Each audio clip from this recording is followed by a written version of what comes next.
got the button.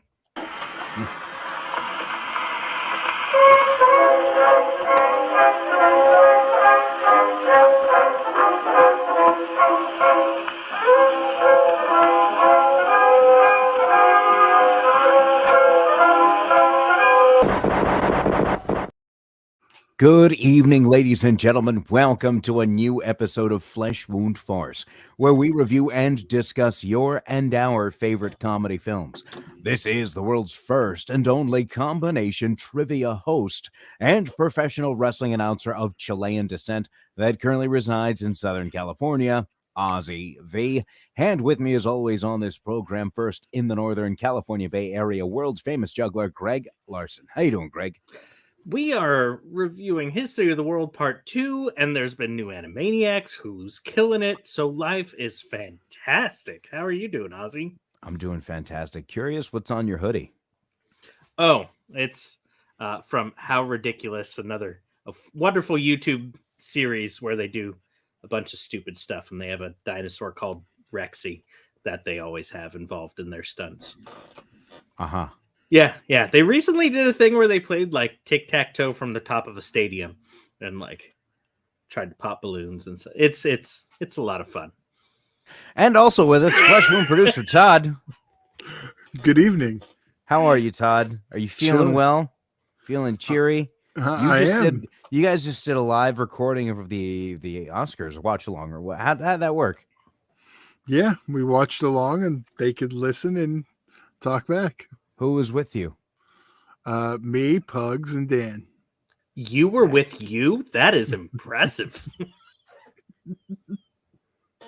Fantastic. And that's, I'm sure, still available in case anybody wants to see that. Yes. Did any of your favorites win anything?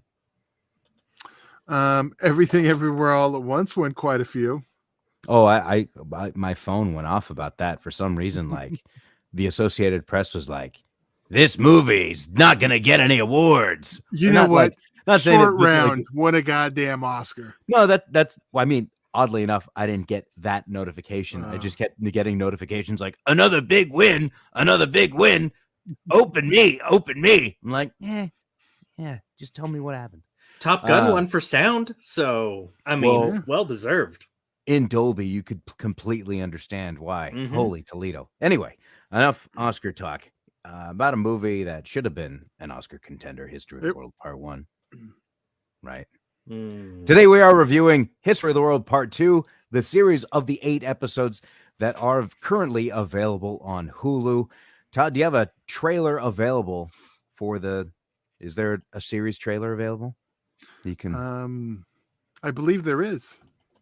I would hope it'd be an automatic yes, because, if it wasn't automatic yes, right before you started, I would think you'd been like, oh man, I need the trailer. Hands up where I can see them. Good gravy is Harriet Tubman. The inventor of the bathtub? These dumbasses in slavery. Roll it. Oh, hello. Who is this? It's your mama. If you're my mother, what is your last name? Bell. It's my mother. That confirms it. I'm Kublai Khan. Amelia Earhart. The Romanovs. I am Sigmund Freud. Join me for my masturbates. Masterclass. What? Who are you? Some call me Jesus Christ, son of God. Some call him broken corny. My new book idea. The Kama Sutra from soup to nuts. If I'm not going slurp, slurp, slurp, I'm eating soup. Judas, you pissed on my feet. I know you hear me. You're gonna blow your hands for 30 seconds and you're just not gonna look at me? Sorry, I only have big pieces of silver. We are about to embark on the biggest campaign in the history of the world, Part 2.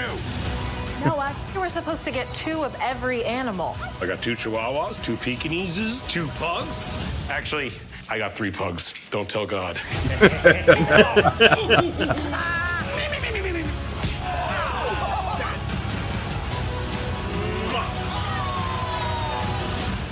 What ideas have you got for Shakespeare? What if we do a play, but it's got music and singing? People sing their feelings. Anyone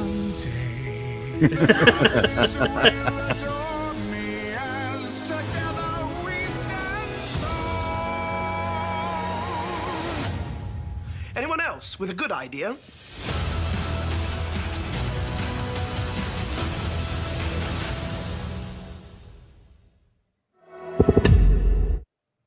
That was the series trailer for History of the World Part 2, now available on Hulu for you to stream. It is 8 episodes.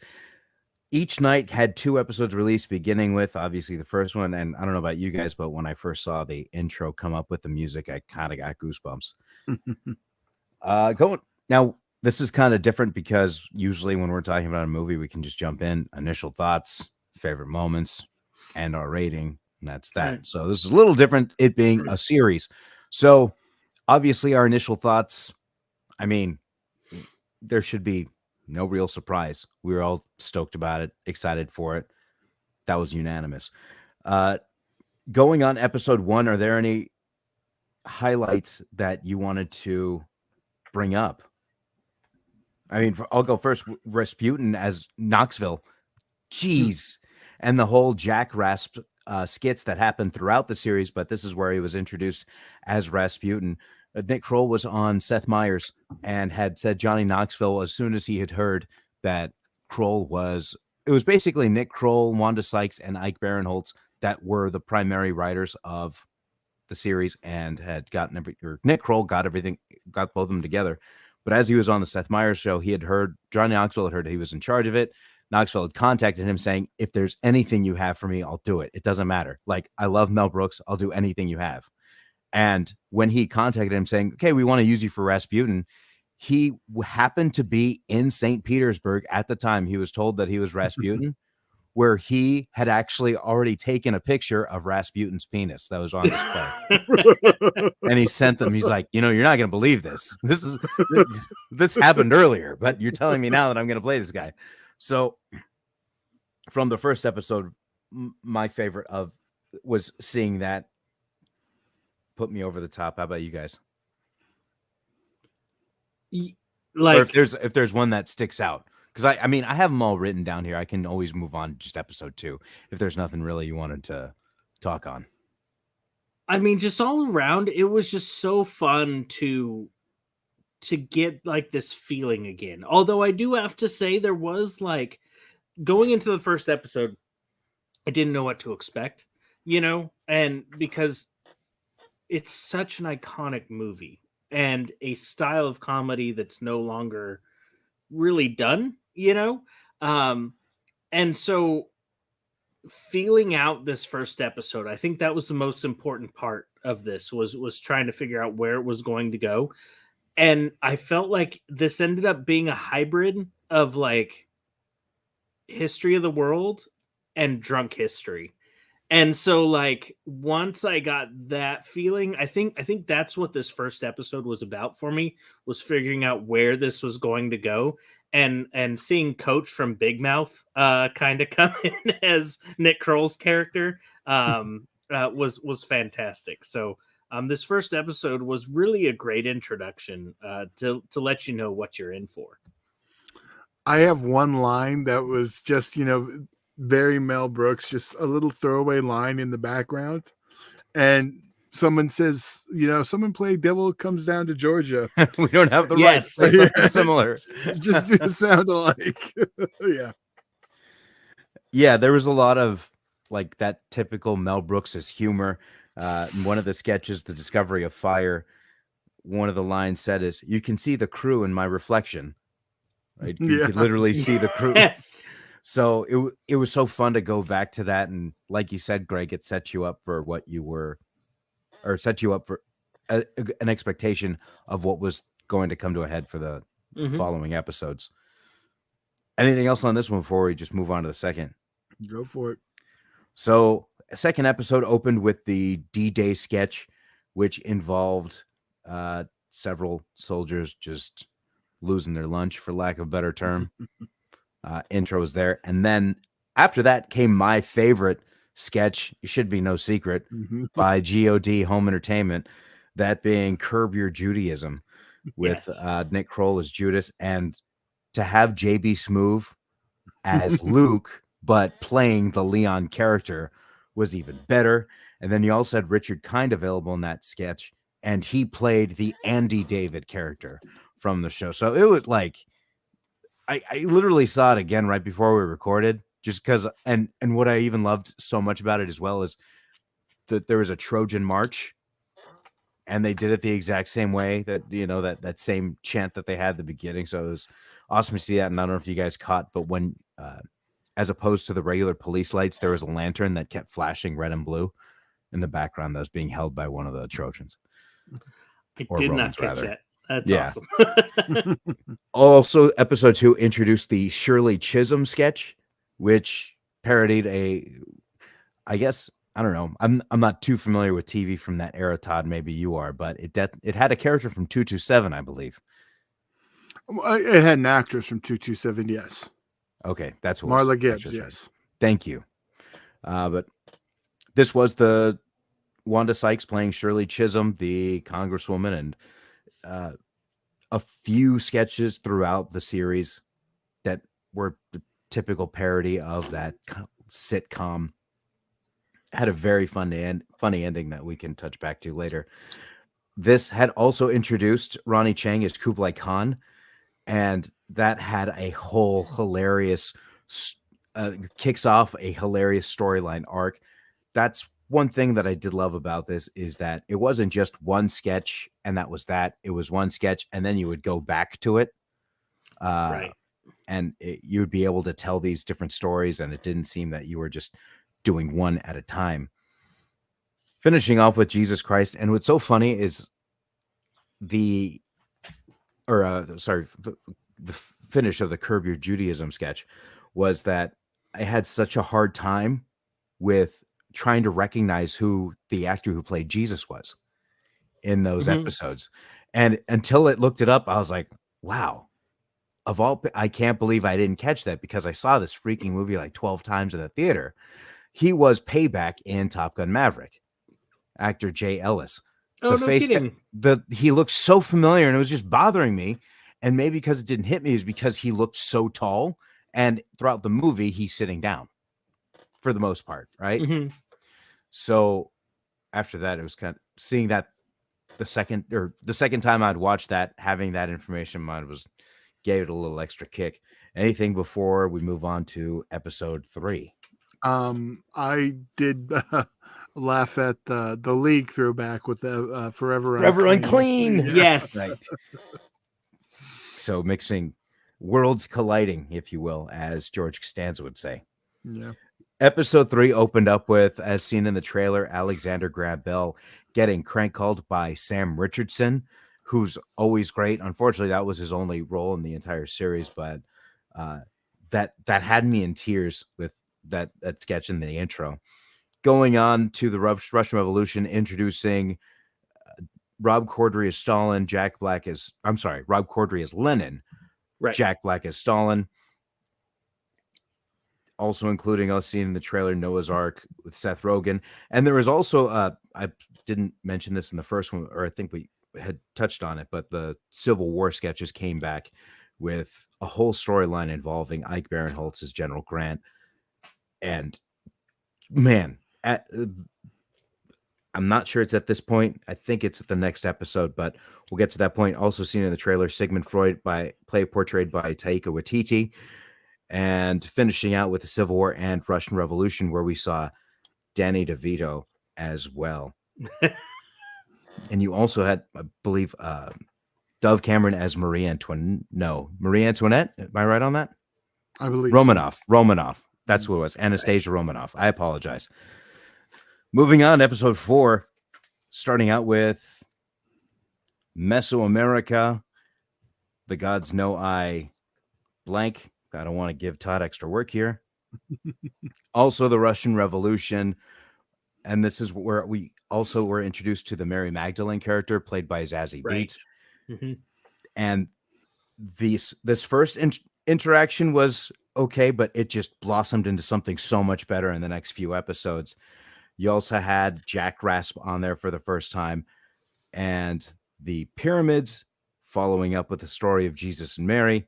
And then the ending of the episode was with the Russian Revolution. This is where you had Nick Kroll's character as Mudman. I can't remember his first name to save my life. But it anything wasn't you guys, Putz Mudman, but it was something. Yeah.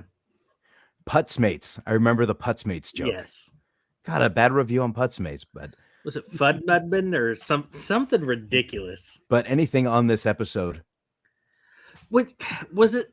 I forget which episode with the Boston guy Yeah, that's came in. With the Red Sox jersey? Yeah. Yes. That was later on, episode 7. Yeah, that's I'm Wait, down no, for he 7. came in earlier than 7 because Oh, he made two I just- appearances. Okay. I recall seeing the second time at the rooftop concert.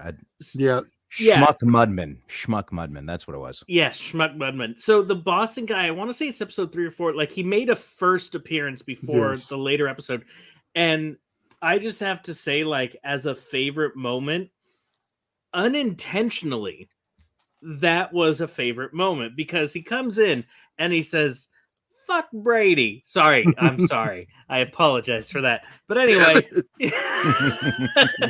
so he insults Brady. I do not have the ad-free version of Hulu. And when the ad came in right after that sketch, right after that moment, it was Tom Brady in a Hertz commercial. And it made my day. I was like, Mel Brooks, if I hadn't known any better, I would have said, you set this up.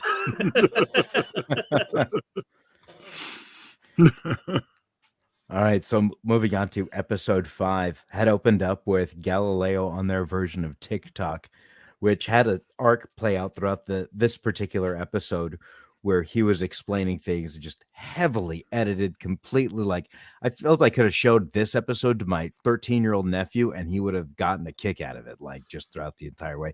But it finishing with like the end result of what it being just made it so perfect and brilliant writing. Going back with the Grant storyline in the Civil War, Shirley Chisholm episode, more Jack Rasp. And when I say Jack Rasp, this was the Rasputin sketch. And it was basically Jackass, just with Knoxville as Rasputin doing more extreme stunts. But still, everybody else, even Wee Man dressed up like a ballerina, was there. It's fantastic. Because how many of us haven't thought, like, how was Johnny Knoxville not died at this point? So he's perfect for this role. That's exactly what Kroll had said on Seth Meyers, because he's a guy that you believe should be dead, and Rasputin was a guy that they kept trying to kill. So as said, with his penis being on display, you had the Yalta Conference, more Shirley Chisholm, and then finishing out with Galileo and the Civil War, more on the Grant storyline. Anything from this episode stick out you wanted to talk about before we moved on? I mean, when they brought in like the new age TikTok kind of thing with the Galileo stuff, like it just brought such a different sense of humor that it's like they took what kind of was history of the world, and they really did update it to what was needed for this time. So, like, specifically, I wouldn't say there was something that I was like, oh, this was like the thing. But I just felt like each time we saw a new episode, we saw something fun, something new, something evolved that was what we wanted from this History of the World series. It's very similar to the opening in the Roman Empire when he's getting the unemployment insurance, and it's something that's current, taking place in the past. That's exactly, to your point, something evolving. Felt very like of that History of the World type humor. Seeing TikTok back in the day and Galileo using it and him talking about his theories and then what would happen is hilarious to see play out. So I completely agree with you. Todd, you okay? You all right over there? Yeah. Okay. Yeah, all my notes, like every note I have, you hit that point. So okay. Is there anything you wanted to get ahead? I'm about to jump into episode 6. Is there anything you wanted to get in there before I potentially go over it?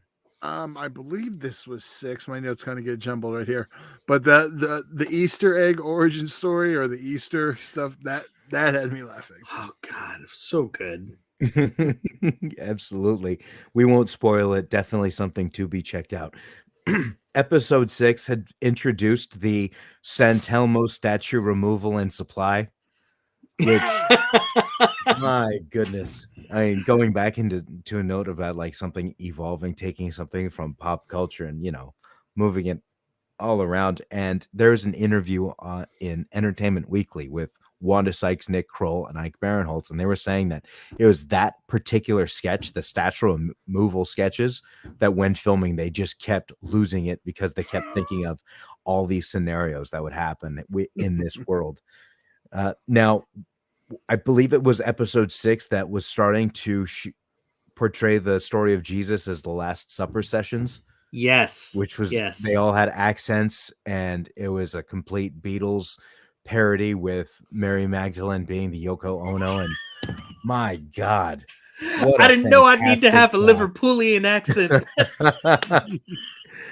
And then also, just when they talked about, and there was like a small excitement from Richard Kine's character to drop are we dropping the accents? Like, it was great. Go ahead, Todd. Sorry. Yeah, no, I was going to say that was the one part I didn't like that sketch. You didn't like any of the Last Supper sessions? Yeah, no. I was like, here we go again. Yeah, it didn't do it for me at all. Interesting. Okay. Well, moving on, more the Civil War sketches. I know I'm kind of going over them, but I believe it was in this episode. Just the one point I wanted to bring up is that there was a Native American soldier who was very shy and timid, and then he turned into basically it's a long story, but just to give you the highlight of it, he turns into like a stand-up comic, and he is hilarious when he talks about, I don't want to say the jokes that because he has a very small moment in the show, and I don't want to spoil any of that, but that had me rolling pretty hard in those Civil War sketches. Also featured on this was Concestry.com. Basically, as Kublai Khan was introduced earlier in the series, this was a site to check to see if you were related to Kublai Khan, and it just made kind of a mockery with the 23andMe site and the Ancestry.com site. Again, more similar to that farce style that brought by Brooks.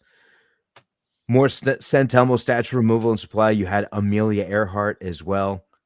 How'd you guys feel about that? That was just a one-off sketch. Didn't have any recurring roles. Going back, Jesus Last Supper sessions, the San Telmo statue removal and supply, and then the Civil War. Yeah, the Amelia Earhart moment, like, I thought was, it was very tongue-in-cheek,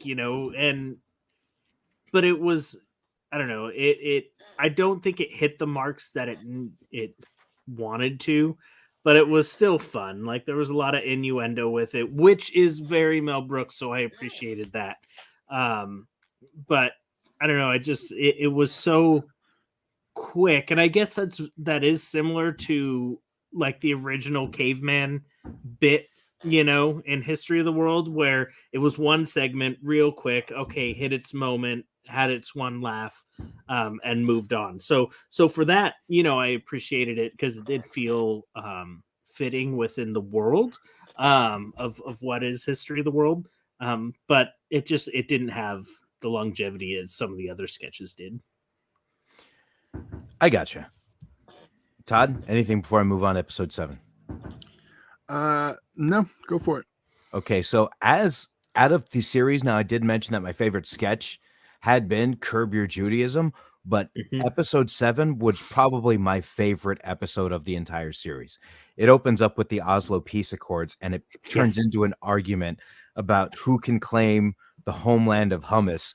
And when they start firing insults at each other, it's funny how they're ready to just move on with peace. And it's, oh no, who started hummus? And then everybody starts getting into it. And Jason Mantzoukas plays the representative from Greece. Go friendship yourself. Like, and just that whole scene. And then it even ends with them offering, no, we'll have lunch at this embassy, at this embassy, at this embassy. And then when the Norwegian guy says, oh, we can have it at this embassy, everybody tells him to screw off. And he says, well, more sheep's head for me. Yes. But the character, that scene is worth just the performances, and definitely set this episode up so well for me. Following the intro, we did go back to the Shirley episodes or Shirley sketches, then introduced the Typhoid Mary character, which had just 3 sketches on this episode that we saw. And this was broadcast via Itch. Yes. Instead of Twitch. And it was hilarious to see her just be gross with everything, and then seeing the comments on the side. The comments on the side did it for me. Absolutely. Like, that was fantastic. Just great stuff. Sure, like I said, Shirley was on here. And then also one was continuing off the Kublai Khan storyline, The Real Concubines of Kublai Khan, which a parody off The Real Housewives. And I lost it when they threw the meme up of the lady yelling and then the cat. Yes. My goodness. I lost my stuff. And finishing out with the Last Supper sessions, Todd's favorite. Anything on that one before I move on to the final episode? 7's the one that had the second appearance of the Boston guy that was hilarious. Yes. Yeah. So in the Last Supper sessions, they were having the rooftop concert, and that's where you saw the second Boston guy. Perfect. Save the episode for me. So episode 8, right, opened up with the fall of the Berlin Wall. And sorry. No, no, don't need to apologize. If you see it, if you saw it, you know. If you didn't, we won't spoil it. Then going on to probably one of, if I had a second favorite ongoing sketch of the entire series, it was this one. The story of Jesus, the Council of Nicaea, which was basically a Christianity focus group. And it was so funny to see this kind of poke fun at Christianity, I guess. Yeah. And the way everything was just yeah. I don't want to spoil it just because, well, obviously I'm not in the position to spoil it, if you know what I mean. I don't want to get canceled, but it is definitely worth watching. Greg, I'm sorry, you were going to go into something. Yeah, no, I think that was kind of the feeling that you got from that era of film in the original History of the World, or the Mel Brooks like dynasty in general, was let me shed a little bit of light with a lot of bit of humor, you know, and that was really his MO. And I thought this sketch in particular felt really in his wheelhouse. Now, I think we need to give Mary an occupation.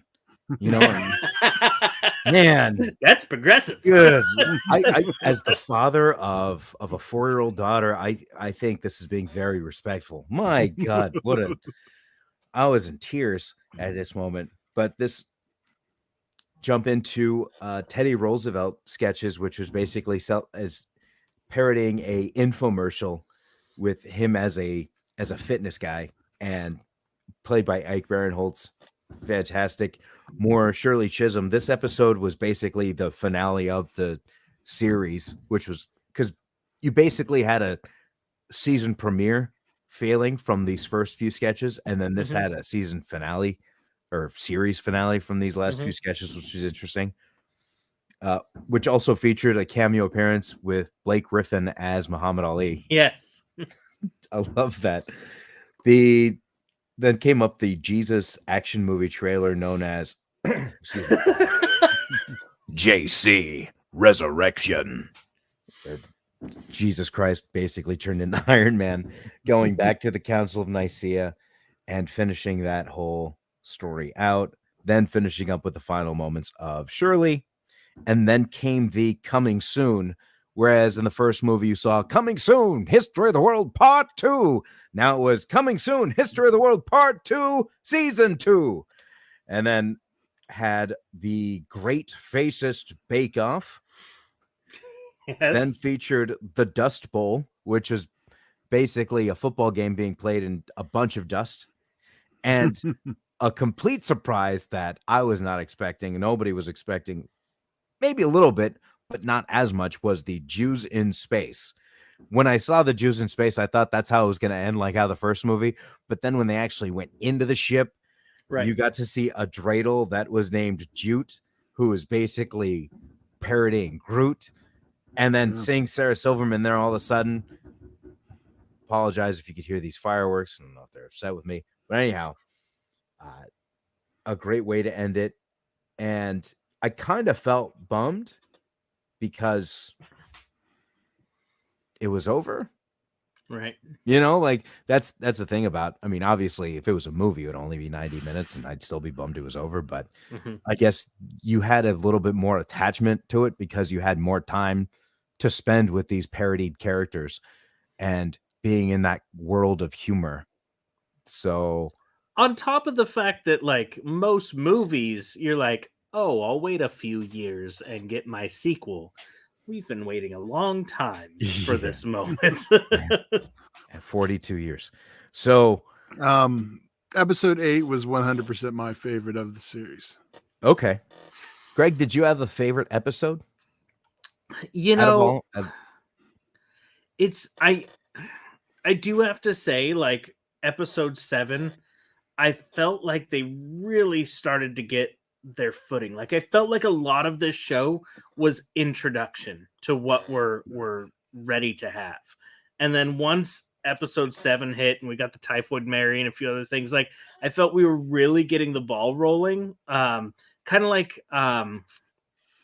Schitt's Creek. You don't have to censor that because that's the name. Like season 1 was okay, but once you got into season 2, you're like, man, this is fantastic, you know. And I really felt the show took off, and I think once we're getting these characters established, or you know, some of the idea of where we're going with this, I really felt was getting its footing in episode 7. So that's where I really felt a lot of like, I'm excited for this, and then it ended, and I was really upset. Like I felt hurt, and I didn't know how, you know, when you saw that season 2, part 2, season 2, is this an actual tease? Is this like the first movie where we're not gonna see something for a long time? You know, and I got a little angry because I brought up some trauma because when I saw the ending of History of the World Part 1, I wanted that, much like Beer Fest. I want to see Bong Fest. I'm still waiting for Dr. Detroit too. Exactly, you know, and not to mention Spaceballs 2: The Search for More Money. But right. Greg, you're not even lying, because you can even watch the review that we did of History of the World Part 1, and Greg's frustrations were echoed in that episode is what he just said now. So that is, he ain't lying. Yeah. That is, but I have a strong feeling that we will at least see one more season, because they, in this interview that I was reading with Entertainment Weekly, there was a lot of stuff they had to cut because they didn't have time. And everybody, they had mentioned that everybody that they had contacted wanted to do it just because they loved Mel so much. Right. And you got a sense that, I mean, there were so many cameos. You could look, I tried pausing the credits in Hulu and you couldn't, it didn't seem like it had everybody, you know, that of what you saw. There was more people I saw on the IMDb list than what I saw in the Hulu credits, because it was just so packed with people after people. And it was interesting on my perspective, because I had just recently finished rewatching the Curb series. After the Curb series, I immediately rewatched Veep, right? And a ton of characters from Veep, especially character who played Jonah on Veep, played Abraham Lincoln as one. Typhoid Mary was the his wife towards the end. That was the daughter of the lawyer. But it was fun to see all these, and of course Sam Richardson, but it was fun to see all these faces kind of do more things. And it's almost like it's like I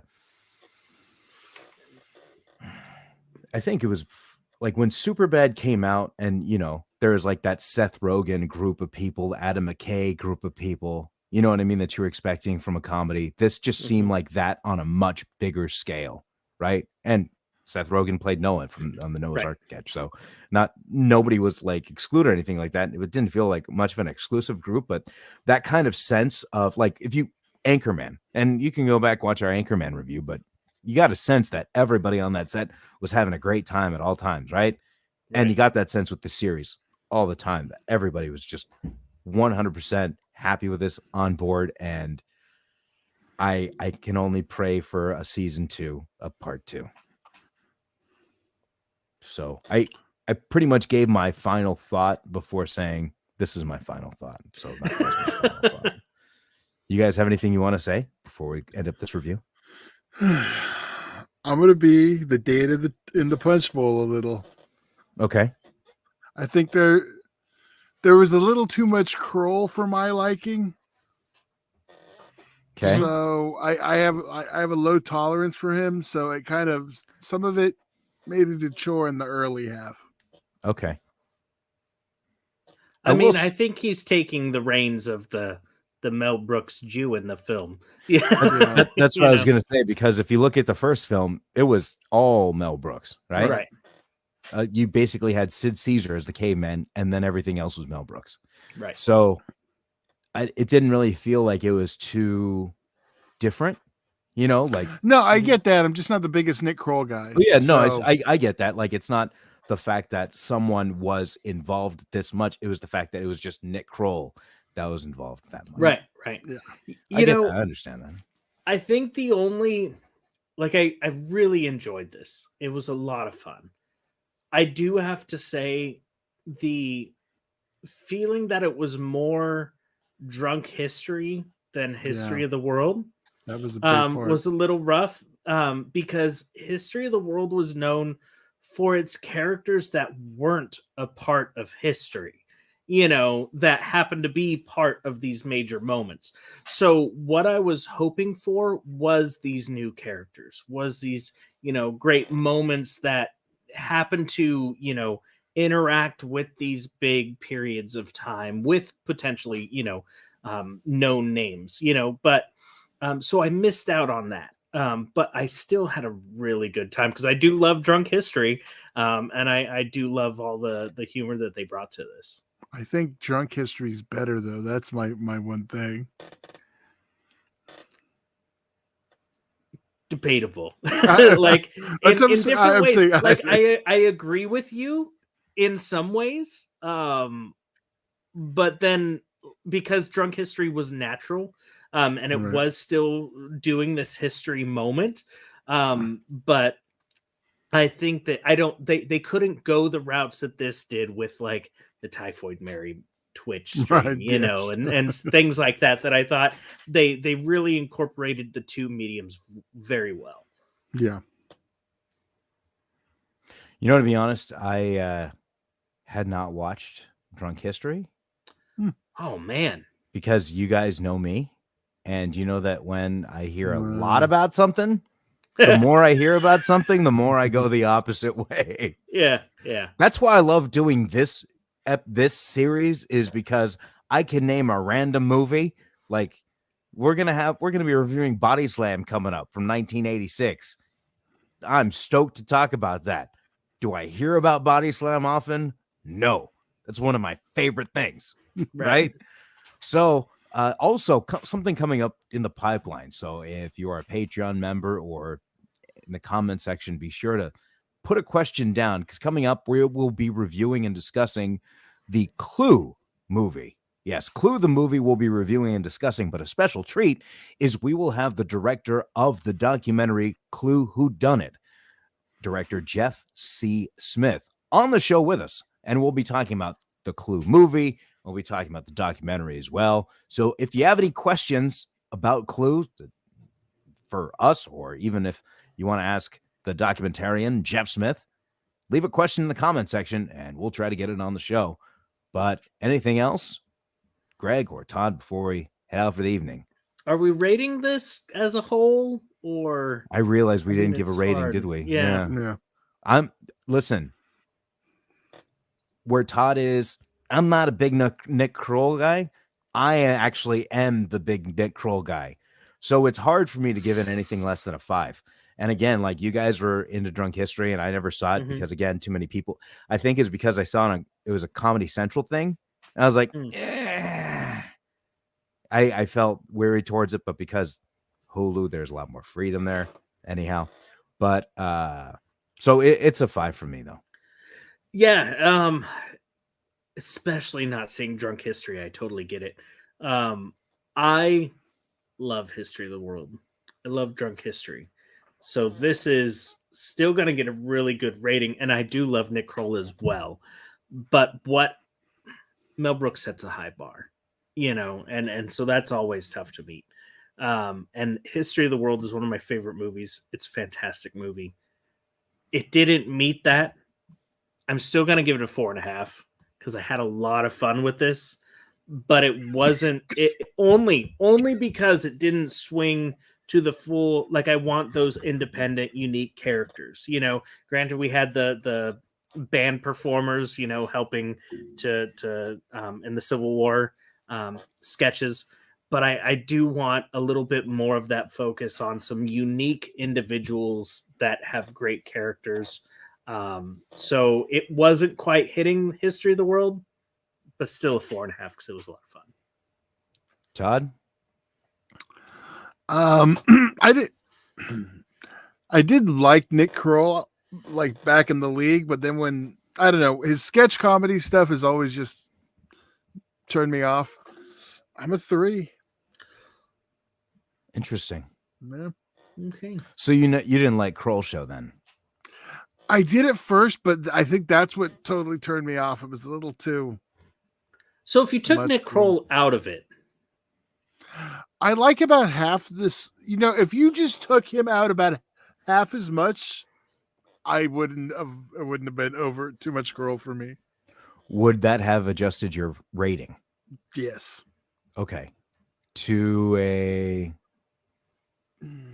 Well, because right now where I stand, I think there's about 2/3 of it I like, but that 1/3 I actually wish I liked it more, but that's just kind of where I'm at.